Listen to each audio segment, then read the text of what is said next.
Okay, we're going to get into something more interesting now, which are the graphing functions in Excel. Those are the functions that you use in Excel to create bar graphs, line graphs, and so on. A lot of people find that this is the most interesting part of Excel, creating graphs for different numbers that they want to represent. Personally, I find that data analysis functions are much more interesting than graphs, but I guess that depending on your line of work, you might find that this is far more useful and interesting. So here's how you use graphs in Excel. Let's start with a basic graph, which is a line graph. A line graph is simply a graph that shows you how something changes over time by using a line. And in Excel, you create it by going to the Insert tab right here. You press Insert, and here under Charts, you have every single type of chart imaginable. Now I have a table here already set up, which has 28 weeks and sales volumes, and I'm going to add a little running total here. This one plus this one. This is a real easy way to create a running total. By the way, I'm going to show you a formula that I often use. This is the best way to create a running total. A running total is when you add this week's value and then next week's value and next week's value, so you know what your accumulated value over time is. That's what I call a running total. So the first cell is going to be equal to the first value, because obviously before this you have 0. So it's the same to say it's the start value, or you can do this. You can do this value plus 0, although it's really not that necessary. Now the second row in your running total is going to be the previous row plus that week's value. See? Like that. And that's all you need to do, because this formula you just copy to the very end, and there you have your running total. And the final cross check that you need to do, like I said, always cross check your work, is to sum this column right here. 4118 versus 4118, they're identical. That means that this formula is working correctly. Okay, how do I create my line graph now? Now obviously it's not that interesting to create a line graph of a running total.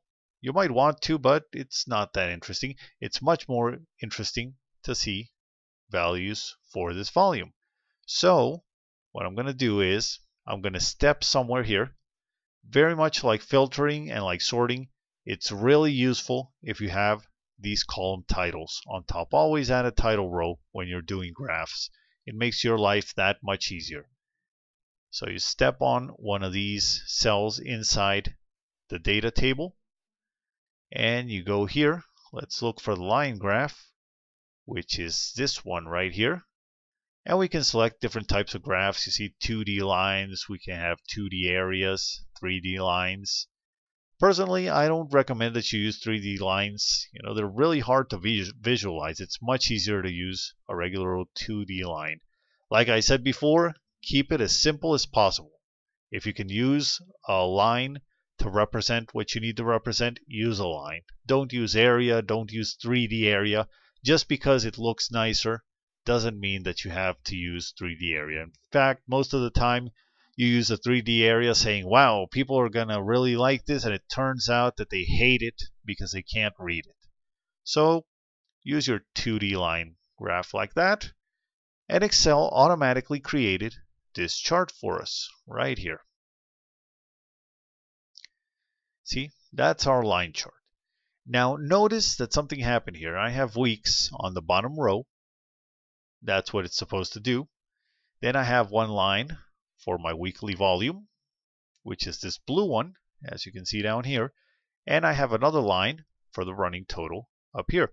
Like I said, the running total line isn't really that interesting, you know, because it just shows us that the numbers keep growing and growing and growing, which is obviously what happens with a running total. A running total always grows.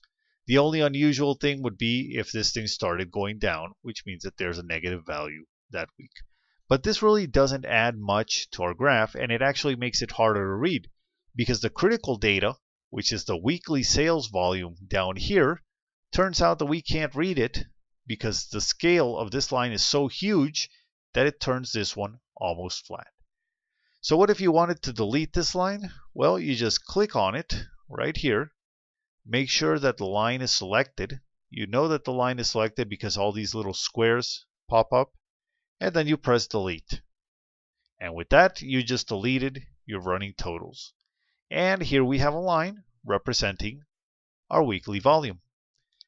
And that's how we create a line chart in Excel. It's really not that hard. Most of the time you just select your data table, you go into the insert chart, and Excel does the rest, and then you just make minor adjustments as you might want. If you want to change the title of this, just click up there and say weekly sales volume. If you want to add titles to these axes, well, what you need to do is step into the graph, just click anywhere, and up here you get a context menu, this dark green menu. Just go to Design or go to Format right here and select what you want to change. You can change colors, you can change shape, fills, whatever it is you want to change, you can change right there. Okay, so what if we wanted to add titles to the vertical and the horizontal axis? Because right here, we really can't tell what these numbers mean, whether they're monthly sales volumes in thousands of dollars or in hundreds of dollars or what it is. It's much easier if you add a title to the axis of this graph. How do we do that? Well, we're going to step into the graph, just click on it anywhere, and you get this green context menu right here, which says Chart Tools. You go to Design, and you look at this first button, which says Add Chart Element. When you bring this drop down up, see, you have all these elements that you can add to your chart, and among them are the axis titles. So you say primary horizontal to add that one, and once again axis titles, primary vertical, and right here we get these little text boxes which have our titles. So I say weekly sales in thousands, and right here I say week under study. There we are. Now, other things you can do to this chart, if you select the line and you look right here, you can apply filters or you can add different things to it. And you can also change this line. For example, if I wanted it not to be blue but to be green, for example, I just go right here to Shape Outline and change the color of the line. Or I can also make it a dotted line. See, just like that. There's lots of formatting options in these menus that you can play around with. I suggest you make one of these charts and start playing around with these options. You'll find plenty of interesting options that you can use to give your chart just the look that you want. Okay, one final thing I'm going to show you if you want to move your chart, because frankly, keeping it on a worksheet like this one is kind of uncomfortable. Most of the time what you do with these charts is you move them onto a separate tab so that you can look at them separately from the data, and if you need to print them, you can print them on their own page. So what you do is you right click your chart area and you select this option which says Move Chart. And what you do right there is you move your chart onto a new sheet like this. And you press OK, and here we are. Your chart is now on its own little tab down here, and you can print it out, and it's going to print out all by itself on its own page. So that's how you create a line graph in Excel. In the next few chapters, we're going to see how to create the other types of graphs in Excel. Thanks for watching this video tutorial. If you liked the video, be sure to subscribe to our channel and to visit our website, cubicleoverlords.com, for more instructional videos like this one.